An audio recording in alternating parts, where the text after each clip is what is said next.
I want you to hit me as hard as you can.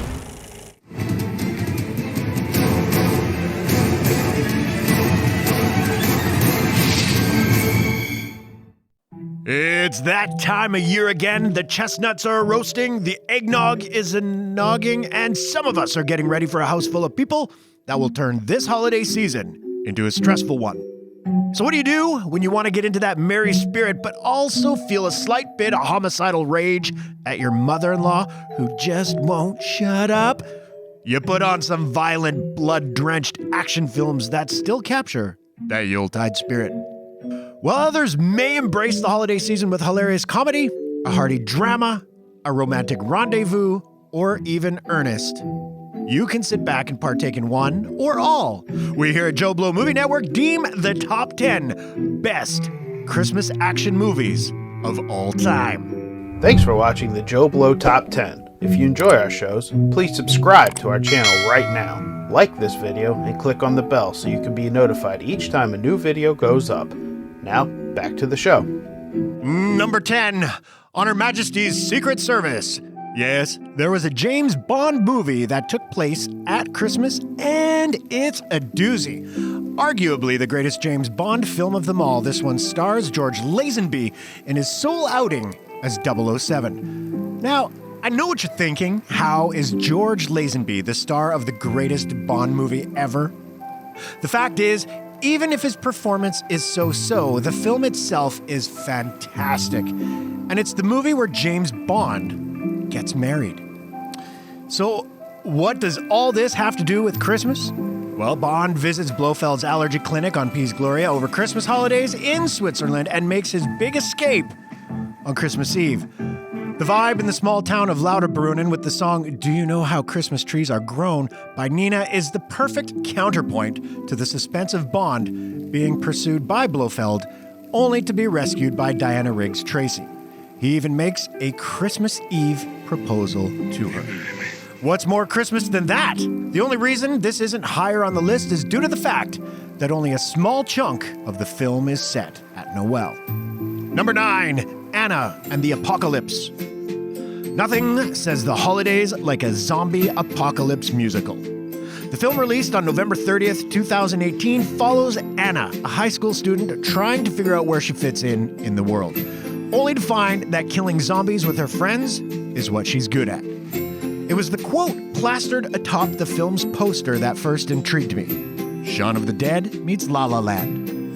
We all love a good musical, and the songs in this film did not disappoint. They are toe-tappingly good songs accompanied by some really great bloody zombie kills. This is one of those movies that you may not sit down and watch with the family, but while you are waiting to put on the Christmas classics, there really is no better film than Anna and the Apocalypse to get you in that Christmas spirit. Number 8, Fat Man.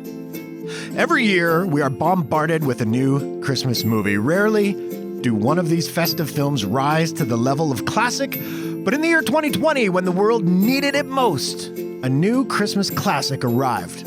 Of course, this isn't your typical holly jolly family tale. The story follows Mel Gibson as the fat man who gives a spoiled brat rich kid a lump of coal in his stocking so the kid does what any kid would do: hires a hitman to kill Santa Claus.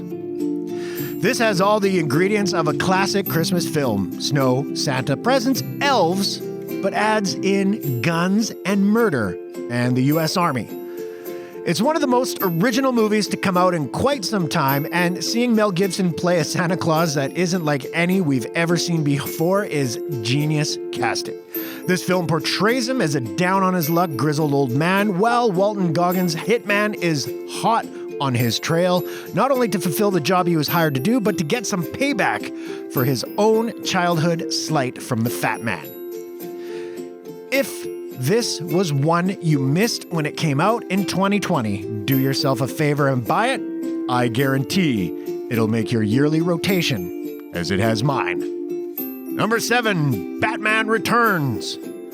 The movie opens in a dark, wintry setting where we see Pee Wee Herman, who decides he doesn't want his newly born deformed child, so he throws him into the sewers of Gotham. We then cut to 33 years later, Christmas shoppers leaving the store as we pan across the street to the annual Christmas tree lighting ceremony. Make no mistake, Batman Returns is a genuine Christmas movie, even if it was released on June 19th, 1992. The film would open with over $45 million, making it the highest grossing opening weekend in box office history at the time.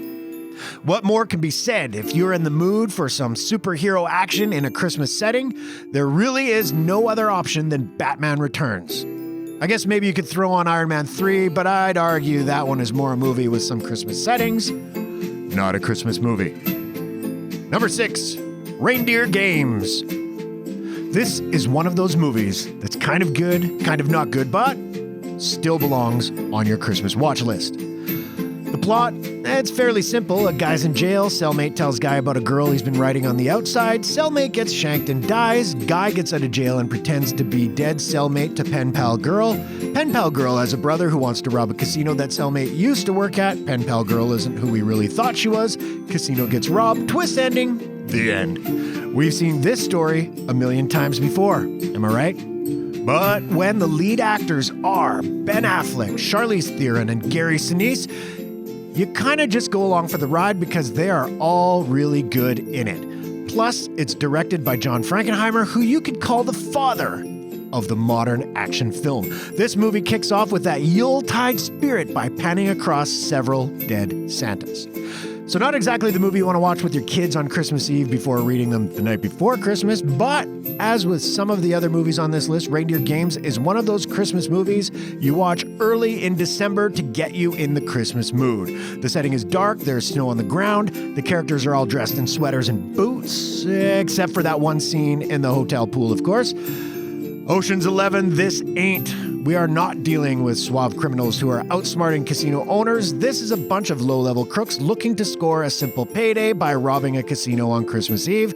So the Ocean's films can have their clever schemes and contorting men. Sometimes all you need to get the job done is stash of weapons and a don't give a fuck attitude. It doesn't hurt that they're all dressed like Santa.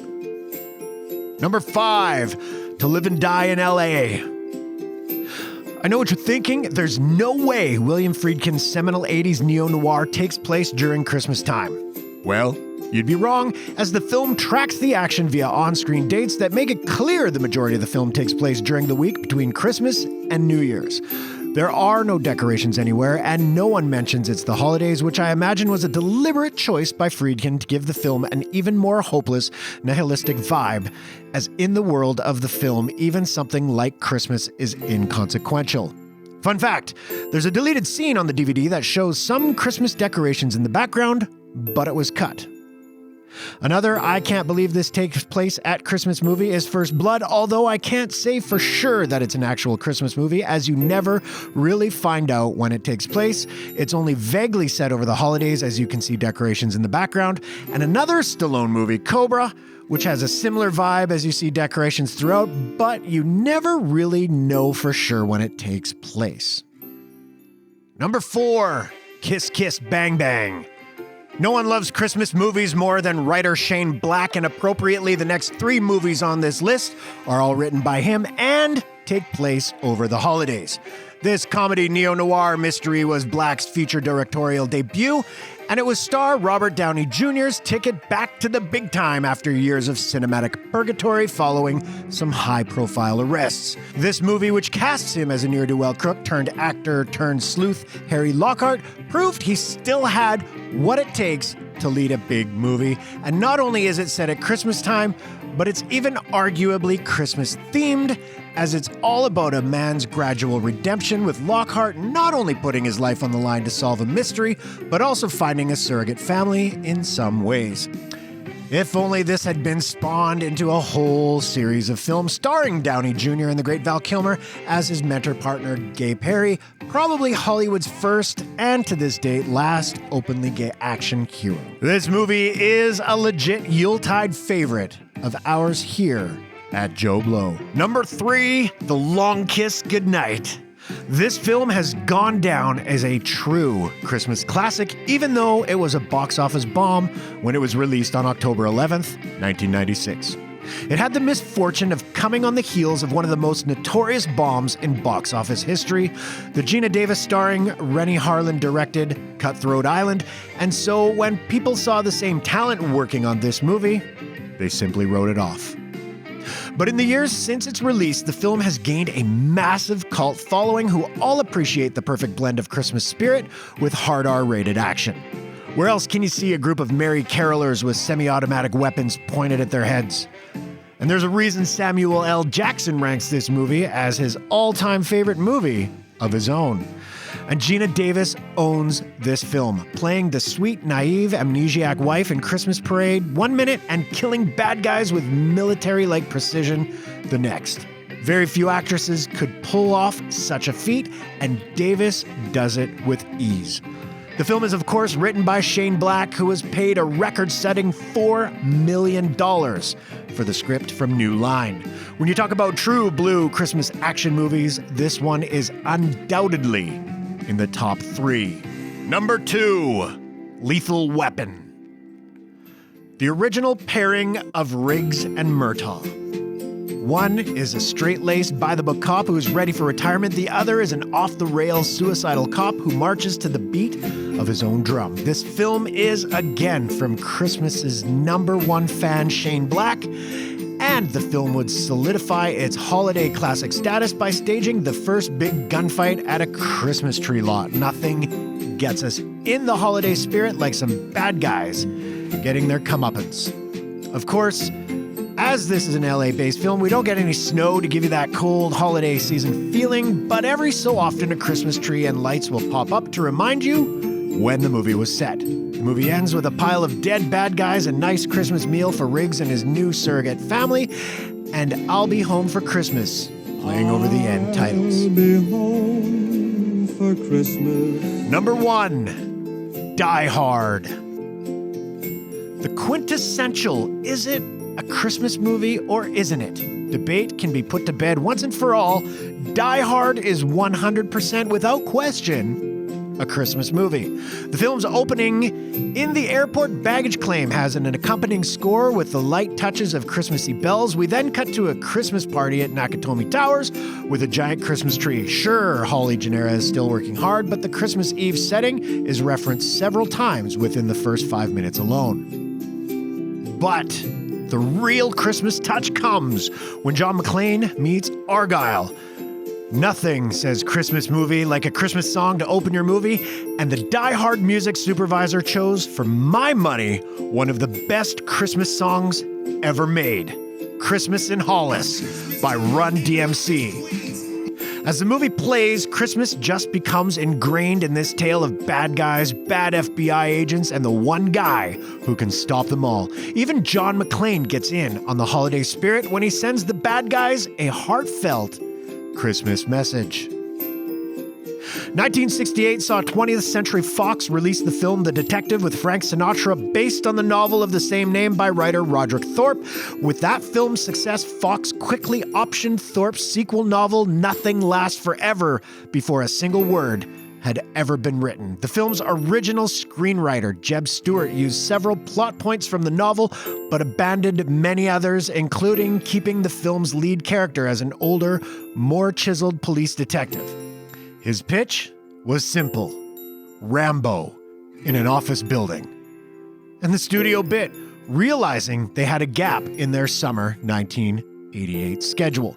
That's right, this iconic Christmas movie was actually released on July 15th, 1988, which I assume is where the term Christmas in July came from, because as the movie comes to a close, the bad guys have been vanquished, the hero back in the loving arms of his wife, back in that limo. The closing credits begin to roll as we are treated to the Christmas classic, Let It Snow.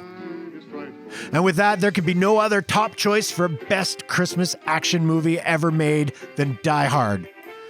And if you're feeling extra actiony, throw on Die Hard 2, Die Harder, and continue that Christmas action marathon. Part 2, nearly as good as Part 1, but it did add the one thing Part 1 was missing: snow. And there you have it, the Joblo Movie Network's top 10 Christmas action movies. Whether you agree or not, there's no denying that when it comes to Christmas time, sometimes the best way to get in the mood is with some good quality death and destruction. Did we miss some of your favorites? Do you disagree with some of our picks? Please let us know in the comments section below. Thanks for watching. Until next time.